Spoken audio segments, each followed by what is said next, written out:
Hello, ladies and gentlemen. This is episode 11.55. We will continue reading the introduction to KEITH.DOWMAN's Dzogchen, i.e. Great Perfection, Dzogchen, Samaya. It has to do with the vowels and the fulfillment of and maintaining of the vowels, and then how the non-dual sense of this can become effortless, or can be made to become effortless through intention, this determined practice that is a pathless path at the same time. All right, we're picking up on page 12 of this book, Dzogchen, Samaya, KEITH.DOWMAN, Dzogchen, Now Books 2020.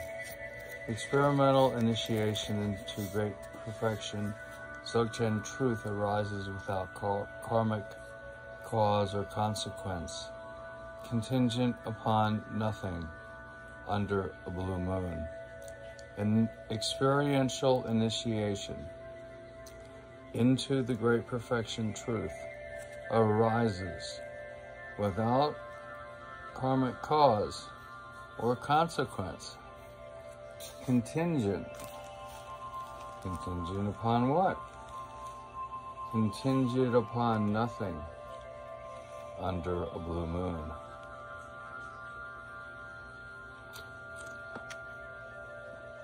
As far as it is new and unexpected, the lucky recipient may not understand what has occurred, or the significance of it. He or she may write it off as a one-off event, the consequence of too much wine and cheese for supper, or the ascendancy of a particular constellation.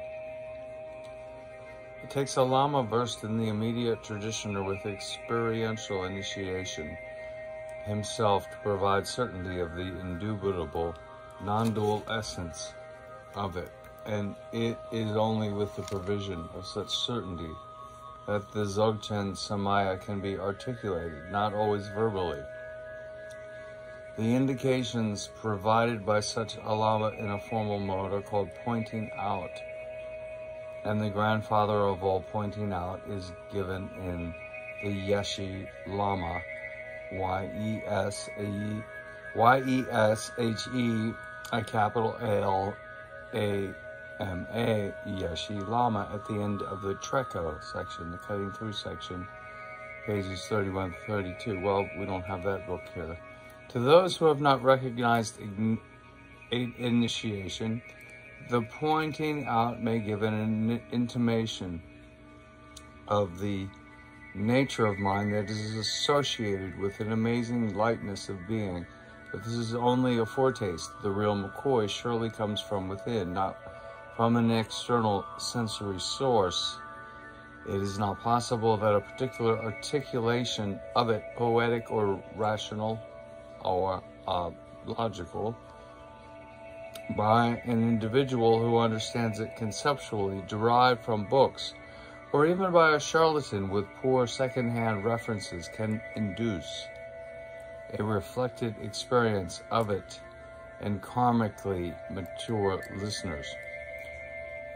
Is it not possible that a particular articulation of it, poetic or rational, logical, by an individual who understands it conceptually, derived from books, or even by a charlatan with poor second-hand references, can induce a reflected experience of it in karmically mature listeners? Regarding the sources of the tantric list of samayas, which consume an unconscionably large proportion of this work, the 3 vows by Nagari Panchen Pema Wongyal, the 15th century seminal authoritative work on Vinaya, is the common origin. Okay, so it goes on for a bit in the background. Samaya, that text is firmly rooted in the Dhamma. Okay, well, he's listing all the. It's just we don't have time to list all this, and it won't make any sense. You won't remember it. So, regarding secrecy, the distinction must be made between provisional and definitive. The nature of mind is secret in that it can never be separately revealed. The Dzogchen Samaya is secret in the same way. It can only be expressed indirectly by the pointing out. The non-dual absolute is secret from the beginning and can never be revealed simply because non-duality is non-referential, cannot refer to itself.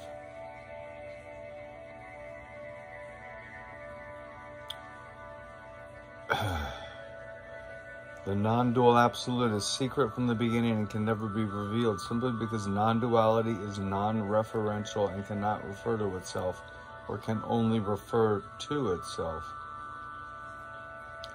And another way of expressing definitive secrecy is by the ugly term self-secret. Provisional secrecy is what should remain hidden for the nonce, or until the time is right, which may be never, particularly the relative aspects of Samaya, the vows to which the tantric initiate commits himself personally in front of his guru lama, locked in his mind.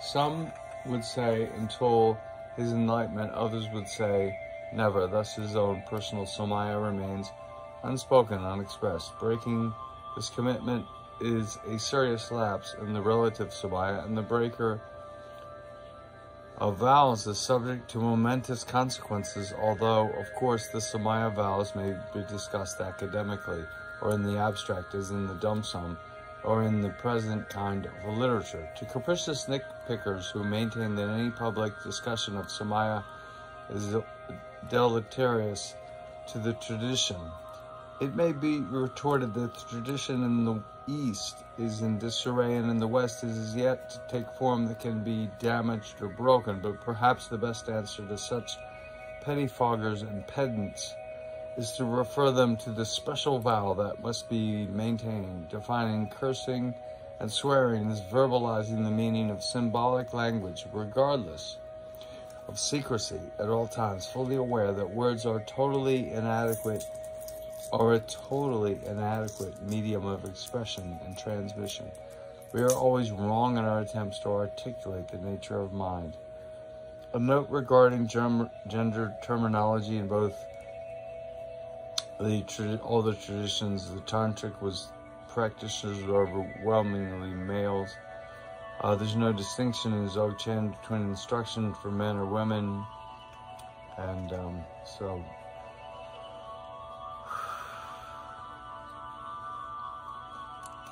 Yeah, alright. I think that's the end of the introduction, and we'll pick up with more of Keith Dowman's work in the rest of the episode 11 series.